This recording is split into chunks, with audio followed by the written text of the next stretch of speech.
just a moment, X minus 1.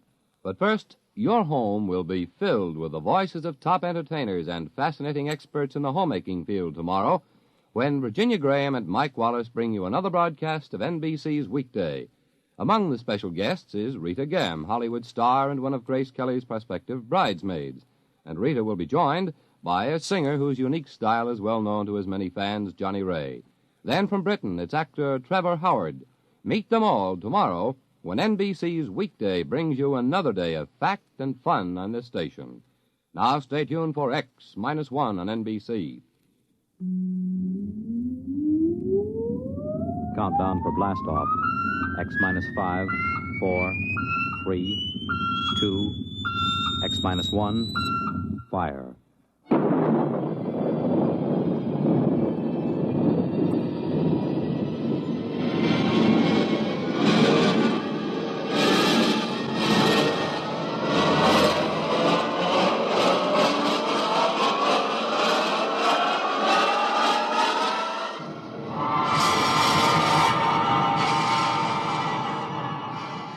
From the far horizons of the unknown come transcribed tales of new dimensions in time and space. These are stories of the future, adventures in which you'll live in a million, could be years, on 1,000 maybe worlds. The National Broadcasting Company, in cooperation with Galaxy Science Fiction Magazine, presents X minus 1.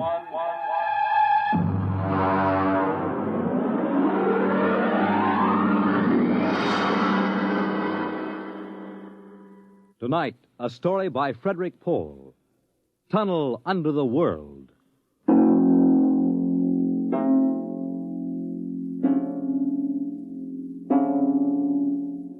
On the morning of June 15th, Guy Burkhart woke up screaming. Ah! It was more real than any dream he had ever had in his life. He could still hear and feel that sharp, metal-ripping explosion, that searing wave of heat. He sat up. Mary! Where are you? Guy, what's wrong? You're trembling. Where were you? In the kitchen cooking breakfast. What is it? I don't know, a dream, I guess. An explosion. Did you say an explosion? Yes. But that's the dream I had. What? I dreamed there was a big explosion, and then something sort of hit me on the head. Holy smokes, maybe there really was some sort of explosion, and it started us dreaming. Well, there'll be an explosion down at your office if you don't hurry and get to work.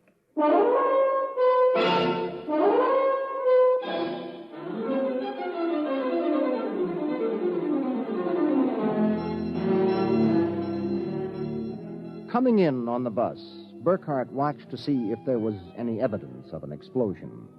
There wasn't. If anything, the town looked better than ever. The only thing that seemed strange to him was the fact that none of the usual crowd was on the bus. He was a little relieved when his old pal, Henry Swanson, finally got on. Excuse me. Henry! Pardon me, sir? Henry, what's the matter with you? It's me, Guy Burkhart. Burkhart? Sorry, I don't believe we've met. What? Henry, for Pete's sake, it's me. If you'll excuse me, this is my stop. Well, I'll be... How do you like that?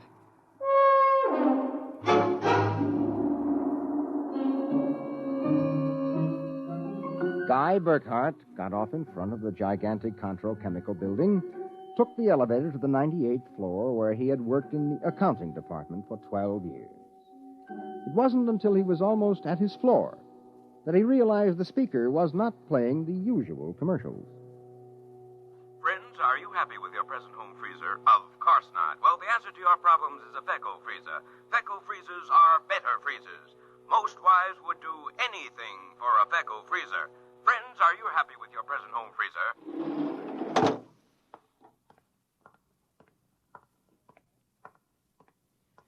Morning, Miss Horn. Good morning, Mr. Burkhart. Well, new hairdo, I see, huh? Why, yes. Do you like it? That makes a lot of difference in your appearance. Mr. Barth in? No, sir. He had an appointment with Mr. Dorchin of the Human Research Institute. Today? But today's the 15th of June. He has to sign the quarterly statement. He said he wouldn't be in. Huh, that's mighty peculiar. Yes, sir. Oh, by the way, Miss Horn, what the devil is a feckle freezer?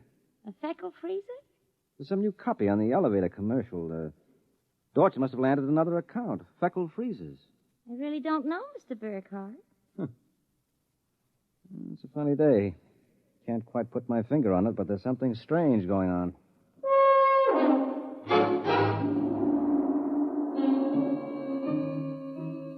He couldn't shake the thought out of his mind. It persisted all through the day and through dinner. He was still brooding as he and Mary got ready for bed. Tired, dear? Oh, no. Anything wrong? I don't know. Well, I guess I'll get a good night's sleep. Coming? I think I'll sit up and read for a while. Well, good night, darling. Night, dear.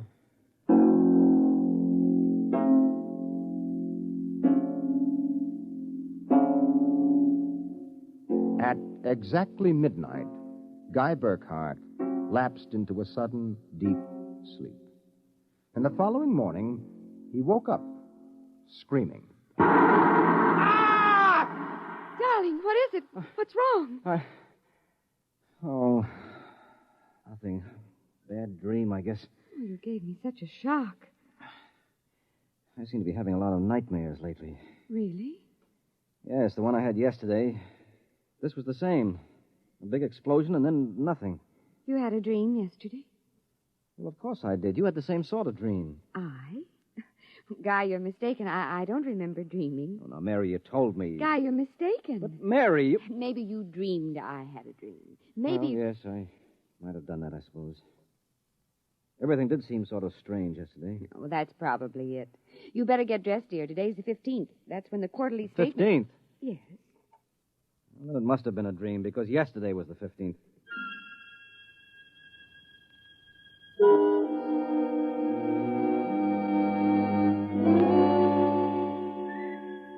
Guy Burkhardt got up, dressed, ate breakfast, and took the usual bus to work.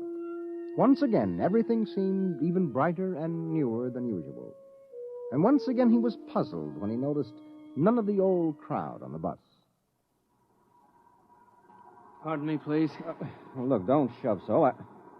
Oh, morning, Henry. Morning. For God's sake, don't talk to me. What is it? You being followed or something? Don't you know? I was sure you remembered. Remembered what? I can't talk. This is my stuff. Will you excuse me, please? Well, Henry, for Pete's sake.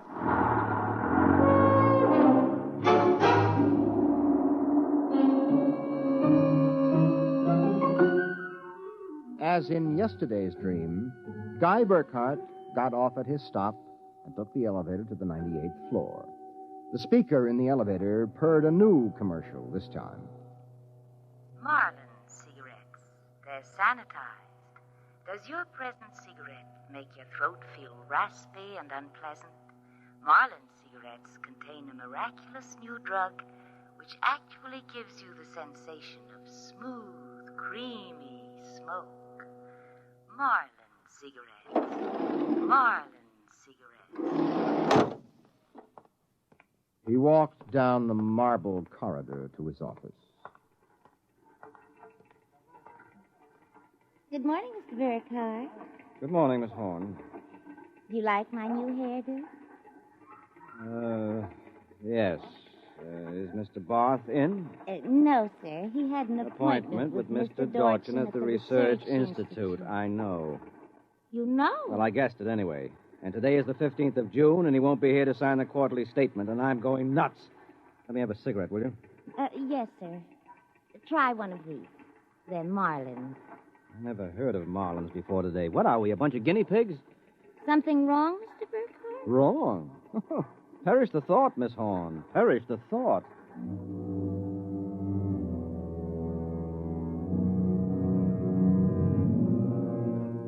He went to his desk and stared at the mail.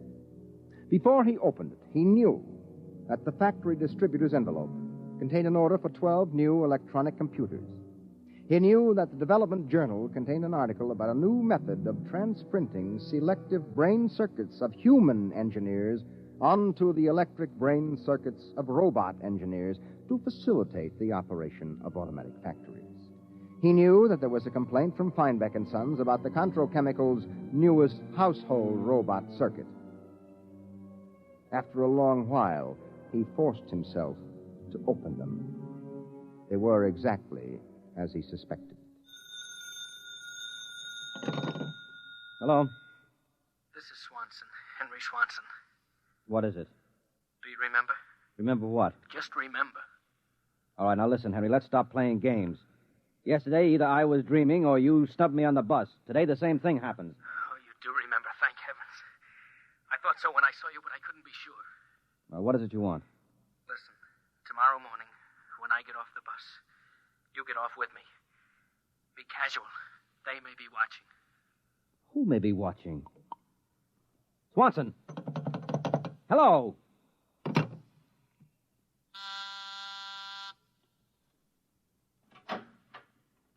You buzzed, Mr. Burkhardt? Yes, I'm still out of cigarettes. Would you buy me a pack of Kelvins? Wouldn't you rather have Marlins? I smoke Kelvins.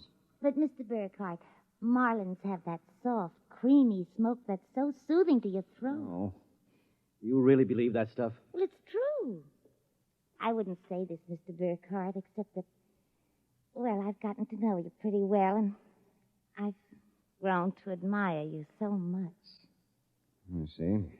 Would you mind, Mr. Burkhardt, if I told you that for months now I've wanted to, well, just comfort you? I know how troubled you've been. Well, you've never mentioned your feelings before, Miss Horn. April. My first name's April. Uh-huh. Well, that's a pretty name. You see, I do have your welfare at heart. That's why when I see you smoking Kelvins and I know Marlins are so much better, won't you let me buy some of them for you, huh? Well, I suppose so. Why not? Here, bring me a carton. Oh, thank you, Mr. Burkhardt. Guy. I think you ought to go. I'll be back.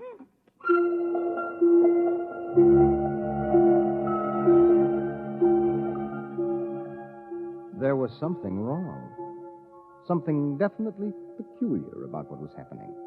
The call from Henry Swanson. The strange behavior of his secretary, Miss Horn. These new products, the dream. Guy Burkhardt went home that night feeling like a man in a nightmare. Is that you, dear? It's me. Did you have a good day? Fair. Oh, before you sit down, will you go down in the cellar and put in a new fuse? The switch in the hall closet blew out. I shut it off. Okay. Supper will be ready in a minute, so don't start fooling around with that old boat hull you've been building. I won't.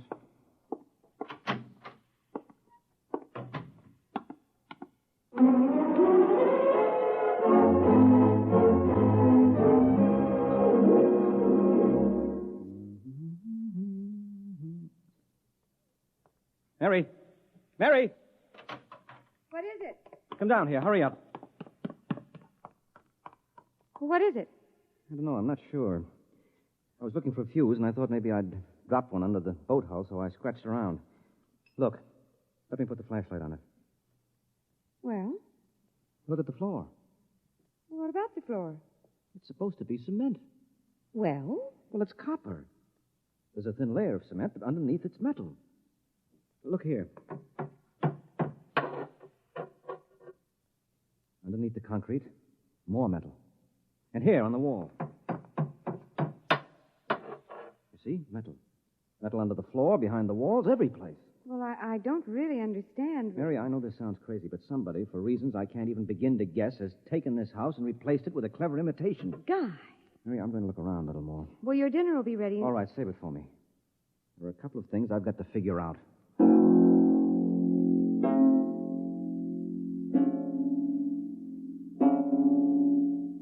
The following morning, Guy Burkhardt woke up screaming. He dragged himself into the kitchen where his wife Mary was preparing breakfast and discovered it was still June 15th. Mary, where's the morning paper? Where is it? It's outside the door, I guess. Uh-huh. June 15th. You'd better hurry, dear. Today's the day Mr. Barth fills out the quarterly tax return. Oh, no, it isn't. What? He won't be there. He'll be at a meeting with that crackpot Dorchin at the Human Research Institute. Mr. Dorchin? He'll be there. And Miss Horn will have a new hairdo, and the elevator will be selling some new product, and Swanson... What about Swanson? Swanson, he said... I wonder if it's going to be the same today, or whether... Guy, what in the world are you talking about? Huh? Nothing. Never mind. Where's my coat? You haven't had any breakfast I don't want to miss my bus. I'll see you tonight. Guy Burkhart got on his bus. There were the same unfamiliar faces, the same unusually new-looking buildings, the same unusually bright sunshine. And on the customary corner, Henry Swanson, pale and furtive, climbed aboard. Excuse me, sir. It's quite all right. Do you remember the phone call? Yes. Oh, thank heaven. Get off at the next corner and follow me. Where are you going? There's an excavation for a building about a block down. Make sure you aren't followed. I'll go first.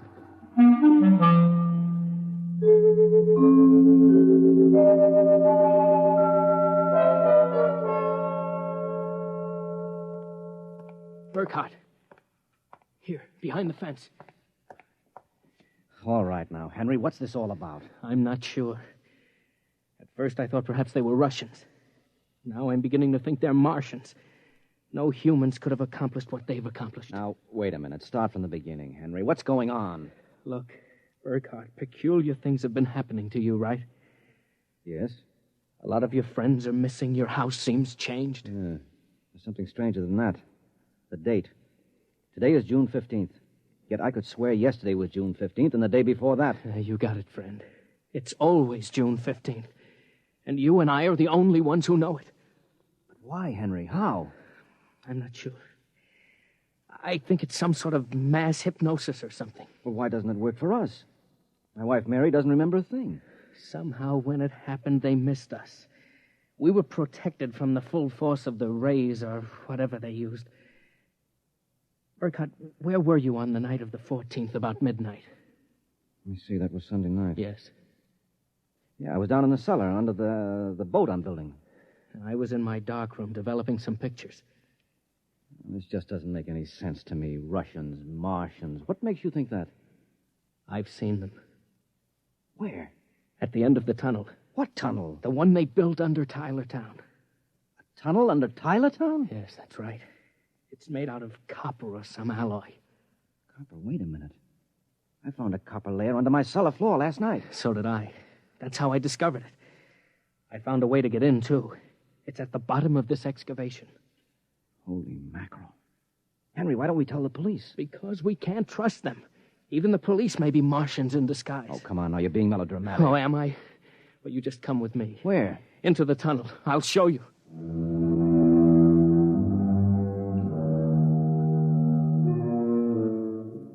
Henry Swanson led Guy Burkhart to a small hole in the side of the excavation. There he removed a cut-out piece of metallic substance, and they crawled into a dimly lighted tunnel. They walked for what seemed like 2 miles until Swanson held his finger to his lips. We've got to be quiet now. Henry, this is fantastic.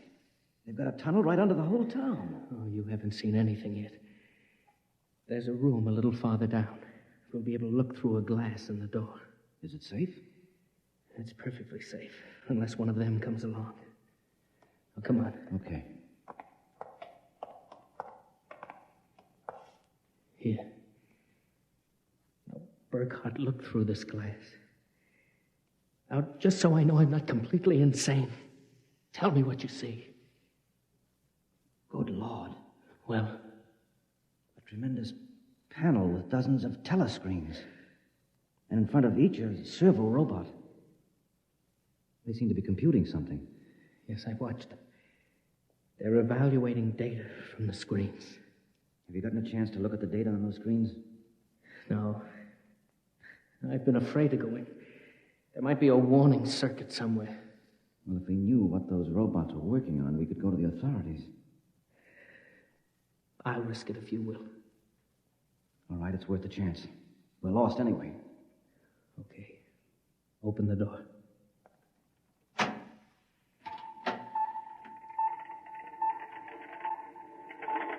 So far, so good. Come on. Let's take a look at that data. But don't interfere with the robots. Don't worry. Here, let's look at this screen. Listen to this. Tests in the 47K12 group with Marlin cigarettes pulled 80% using the soft feminine approach. Indications are that an extension of this approach would influence at least 70% nationwide. The direct elevator pitch pulled only 10%. This should be abandoned and a new series of high persuasion personal elements introduced. Henry, do you know what this means? I haven't the faintest idea. I don't blame you. This is crazy, but it fits the facts when I think about it. Do you know who's behind this? Martians? No, not Martians, Henry. Humans. What? Humans who are interested in developing the perfect propaganda machine. What? I don't know who they are or how they've done it, but somehow they've taken Tylertown over. Hypnosis. Hypnosis, drugs, maybe some kind of array or something. However they do it, what happens is that they let us live through a single day. During that day, they pour all kinds of suggestions and propaganda into us. At the end of the day, they evaluate the results, see how we've reacted.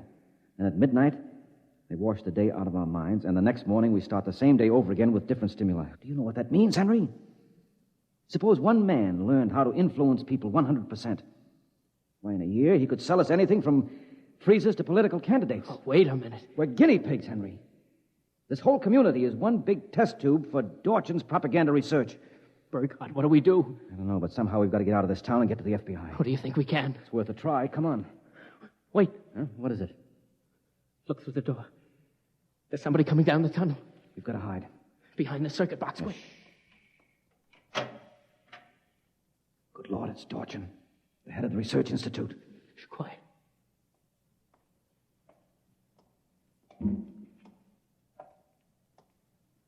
All right, Burkhardt, come out. We know you're in this room. Miss Horn has informed us that you remember.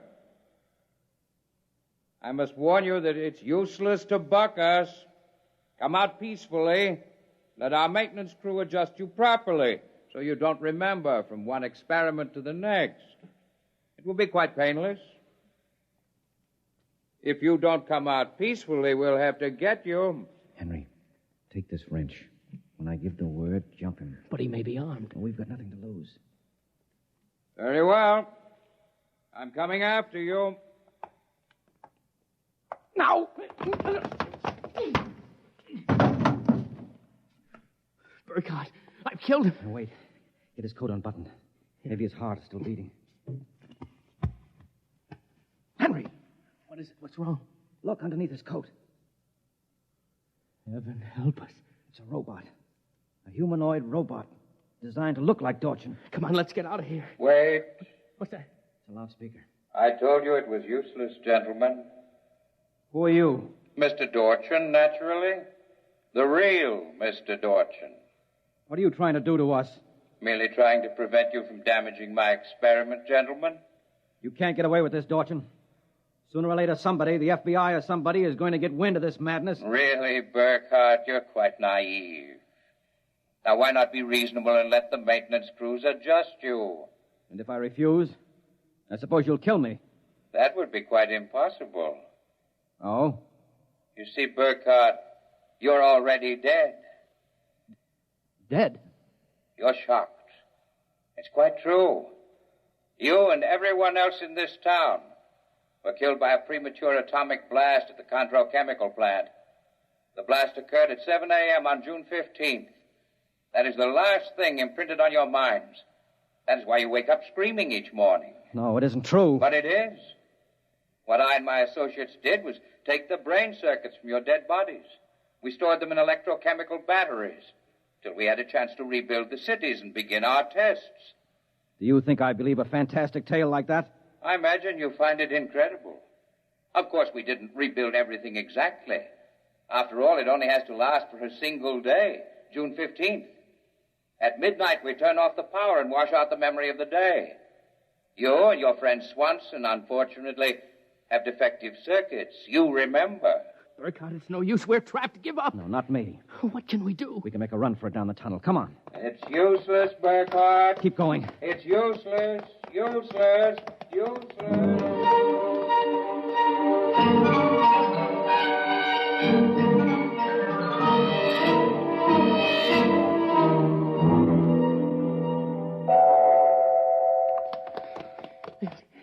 Now, this door is open. It opens. Oh, no. No, I don't believe it. Swanson, look.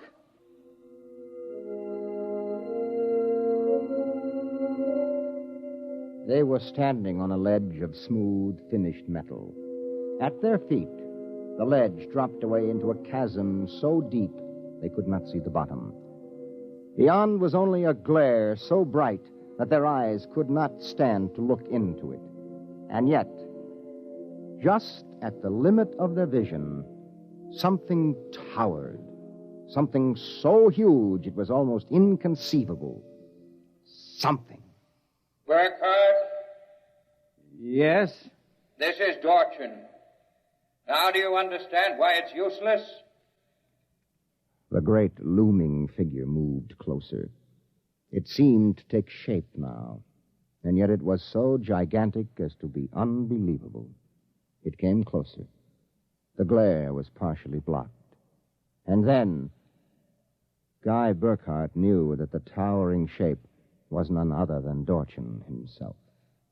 You see how I did it, Burkhardt?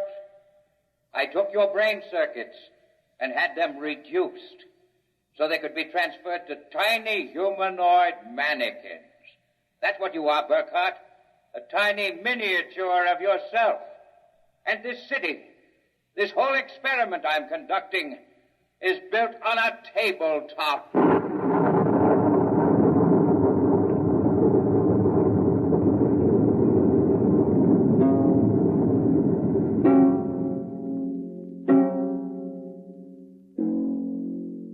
It was the morning of June 15th, and Guy Burkhardt woke up out of a dream screaming.